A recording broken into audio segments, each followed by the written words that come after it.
So I went from working at home for that, sitting in an office for a long time. Before I was in the corporate world in the offices, the suit and tie and all that shit. I was on top of skyscrapers with jackhammers. I was doing construction and all sorts of crazy things. Helping people out on boats, doing strange, agricultural ventures. And I kind of like being out on the road. Like I like it. I look forward to it, especially on my off days, or if I had a good run in. It's kind of like being on a couch that's, I don't know, always moving in your direction on the scenery. I mean, it's not as cool as riding a bike, but on a rainy, cloudy, 38-degree morning in April, sure beats being inside, cooped up. That being said, I'm trying to find some higher paying work. It's really hard to do, and pay for my bills. And I know, like a lot of folks, and unless you have, even with a bachelor's degree, you'd be hard pressed to make more than $25 an hour, unless you stayed with a company for a long time, or you have more of a skill. Like if you're in a carpenters union and you're putting up houses, those cats are telling me, "Ollie, man, I'm making over $150,000 a year putting up roofs on houses." I'm saying to myself, "Shit, I got to do something different." I actually took a carpentry class. It's kind of like, it's hard if you don't know somebody. You're just going to be like that $15, $16 an hour workers is usually an immigrant, which I basically grew up doing since I was 12. I worked with immigrants, mostly Albanians and Mexicans and Italians, doing construction. And then when I lived in Europe too, I had no green card for the first year or so that I lived there. I had no carte de séjour, so I had to work off the books, and did a lot of construction, roofing, and that sort of thing. And if you're not like in the union, or like with somebody's like really somebody's apprentice, and you have like some higher level skills, you're not gonna get that big money doing the construction stuff.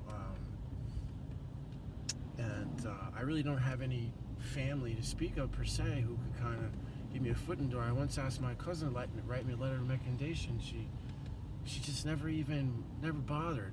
And I have some relatives on my father's side that they all but kind of abandoned my dad. My dad didn't even talk to his own mother for like 7 years. They hardly ever made an effort to see us. We would try to go down there and see them. When my dad was real sick, my cousin Suzanne and David stopped by once. Almost kind of out of guilt. And my own cousin even told me my aunt died until a couple weeks after she died. And I feel like, that's the right thing to do with family. When you see another family member struggling financially, and there's cancer or death in the family, and the only person who's taking care of your uncle is the oldest son, which is me, and he's asking for help, and you don't help. I mean, it's bizarre. Like I have some relatives, mostly dead, in Germany, who like my grandparents were against the Nazis. The British captured them, put them in India. They were doctors, very well educated, but my grandmother's brother was killed, and very few people like survived after the war that I'm related to. But some that did survive, I would only see her on the holidays. They were very nice and very polite to me, but I later learned that they were pro-Nazi, and that they really just didn't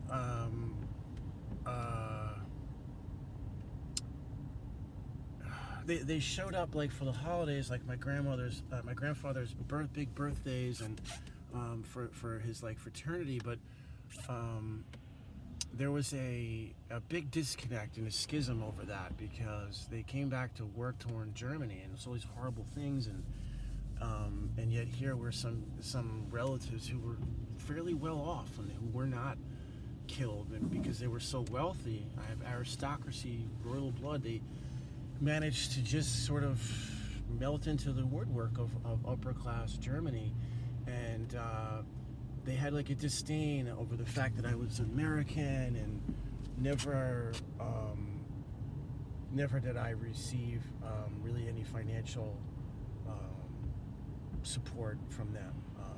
My grandmother, on the other hand, she was very, very generous, and she had a survival spouse's pension from my grandfather, which he'd send us $500 for Christmas, $500 for Easter, $500 for my birthday, right up until she died. She was so nice, and I was very close to my grandmother. But there are some relatives out there who, for lack of a better word, could care less, I guess, about my family. They couldn't, care less about my parents or their struggles financially, let alone kind of help out. And people don't understand what it's like when you have a family member with cancer, how intense that becomes. It just becomes all about their care, the nausea, the being bedridden, taking them to and from the hospital. That's an all-consuming thing. So a lot of people just dump their relatives in nursing homes and dump them in a hospital. And I couldn't do that to my parents. I was not going to do that, and not for, ever. And that's what they would do to their own family, and that's what they were telling me to do. Oh, your daddy's professional care. You should sell your house, and I don't know why he keeps helping your brother, and I'm tired of hearing about your dad calling me up crying about your brother. And it was like, it's sad. It's an embarrassing and humiliating thing to go through, and I feel like talking about it helps my mental health. I don't think anybody's cut out for being a superhero or even a war hero per se. I think war is a horrible thing, and I don't know if I'm really cut out for signing up for some mission, but I often think about it and I think, gosh, some of these cats that didn't come back all blown up and some of them injured, they do have a nice pension. They're set for life and they're my age. Oh man, wouldn't that be nice to be able to retire and have that kind of pension? So woulda, shoulda, coulda. And at this point, I'm saying to myself, well, oh wow, small town.